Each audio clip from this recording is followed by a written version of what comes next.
कल प्रधानमंत्री नरेंद्र मोदी ने एक बहुत बड़ी बात कही। उन्होंने कहा था कि वो अपने तीसरे टर्म में बड़े फैसले लेने वाले हैं। तभी से यह चर्चा होने लगी कि आखिर ये बड़े फैसले क्या होंगे। भाई नरेंद्र मोदी तो अभी इतने बड़े बड़े फैसले कर रहे हैं, तीसरे टर्म में अब क्या कर देंगे। लेकिन पीएम मोदी तीसरे टर्म में क्या करने वाले हैं, इसका ट्रेलर आ गया है। दो चीजें तो सामने ही दिख रही हैं। पहला, यूसीसी यानी यूनिफॉर्म सिविल कोड, यह ऐसा लग रहा है कि देश भर में हो सकता है तीसरे टर्म में लागू हो जाए। और दूसरा है सीएए यानी नागरिकता कानून, इसे लागू करना भी नरेंद्र मोदी ने इसकी प्रतिबद्धता दिखाई है और हो सकता है तीसरे टर्म में या उसके पहले ही यह लागू कर दिया जाए। इसमें यूसीसी का मुद्दा तो बीजेपी का कोर मुद्दा है, यूनिफॉर्म सिविल कोड का, और यूसीसी का ट्रेलर आज उत्तराखंड में दिख भी गया।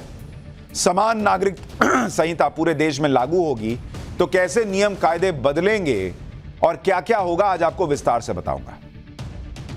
आज हर जगह उत्तराखंड के यूसीसी बिल की चर्चा है। यह बिल भले उत्तराखंड में आया हो, लेकिन क्या ऐसा ही प्रारूप देश भर में होगा, अब इसको लेकर चर्चा हो रही है। इसलिए उत्तराखंड में आज क्या हुआ है आपको समझना चाहिए।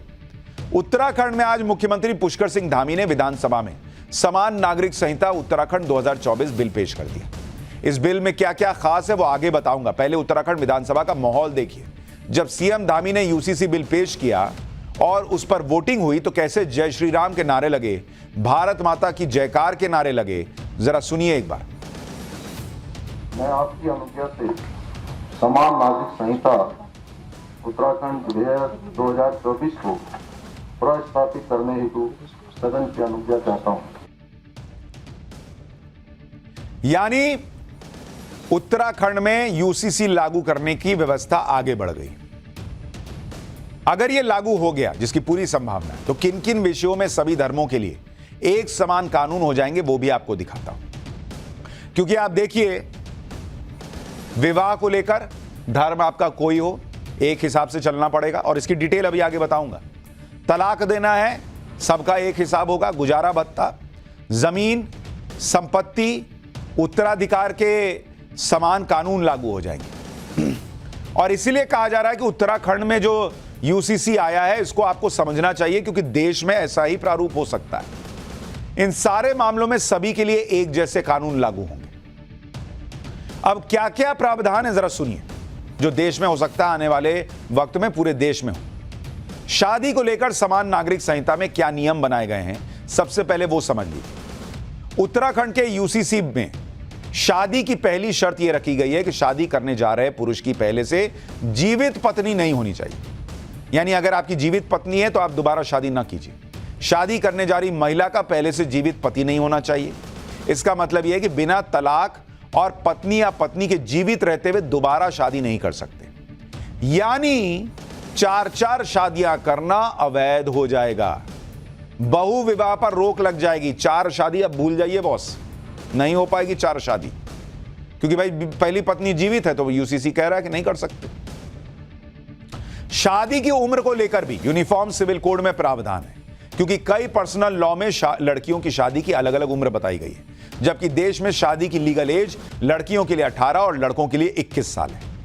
उत्तराखंड के यूनिफॉर्म सिविल कोड में भी शादी की उम्र लड़कों के लिए 21 साल और लड़कियों के लिए 18 साल रखी गई। शादी की उम्र को लेकर यह शर्त मुसलमानों पर भी लागू होगी। अभी मुसलमानों के पर्सनल लॉ के मुताबिक लड़कियां 15 साल की उम्र के बाद भी शादी कर सकती हैं।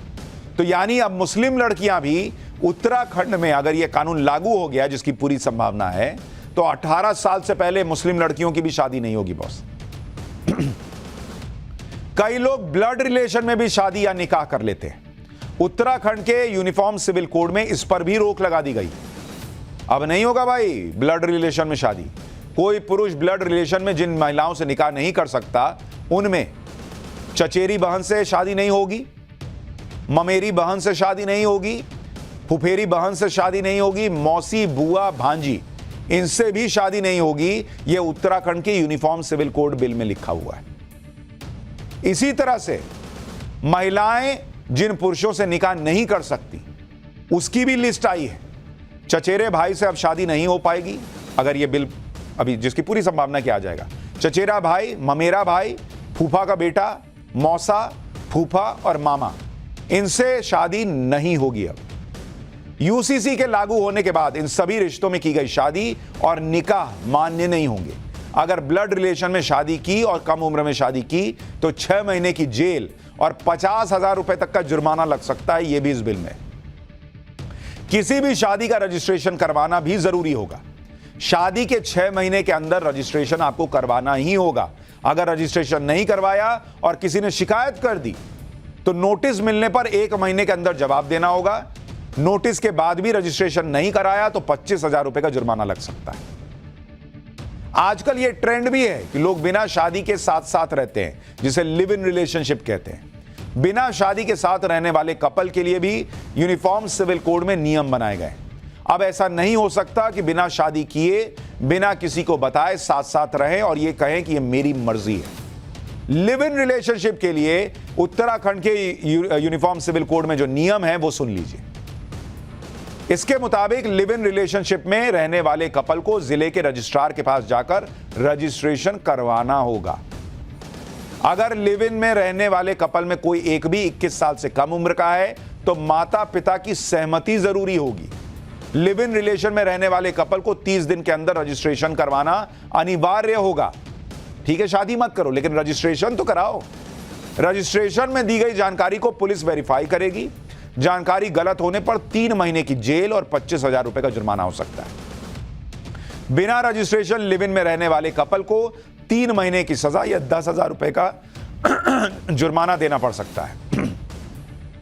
लिव इन रिलेशनशिप को न सिर्फ उसका रजिस्ट्रेशन होगा बल्कि लिव इन खत्म करने की भी डिक्लेरेशन देनी होगी। मतलब जैसे आप साथ में रहने गए तो आपने लिखित में दिया कि हम साथ में रह रहे हैं। 21 साल से कम है तो माता पिता से परमिशन ली कि हम लोग साथ में रह रहे हैं। वैसे ही जब छोड़िएगा कि भाई अब हम लिव इन में नहीं रहेंगे तो लिखित में देना होगा कि अब हम लिव इन में नहीं हैं। लिव इन रिलेशनशिप में एक कपल 21 साल से कम उम्र का है तो उसे भी लिव इन खत्म करने के लिए माता पिता की सहमति लेनी होगी। अगर लिव इन में रहने वाले कपल ब्लड रिलेशन में है तो ऐसे लिव इन का रजिस्ट्रेशन ही नहीं होगा। अगर लिव इन में रहने वाले कपल में कोई भी पहले से शादीशुदा है तो लिव इन को अवैध माना जाएगा। लिव इन रिलेशनशिप को तभी वैध माना जाएगा जब इसमें दोनों पार्टनर की सहमति होगी। लिव इन रिलेशन में अगर बच्चा पैदा होता है तो उसे लीगल माना जाएगा और उसे पूरे अधिकार मिलेंगे। अगर लिव इन रिलेशनशिप टूटता है तो महिला कोर्ट जाकर गुजारा भत्ते की भी मांग कर सकती है। यानी एक सेफ्टी और सिक्योरिटी नेट तैयार किया गया है रिश्ते के आसपास। हवा में नहीं चलेगा कि लिव इन में रहे उसके बाद अलग हो गया, अब तुम देखो अपना, हमको नहीं पता, वो नहीं चलेगा। यूसीसी के नियमों के मुताबिक तलाक के नियम क्या होंगे ये भी सुनिए। शादी किस आधार पर खत्म हो सकती है और दूसरी शादी के लिए क्या नियम होंगे, इन सब के लिए भी यूनिफॉर्म सिविल कोड में प्रावधान है।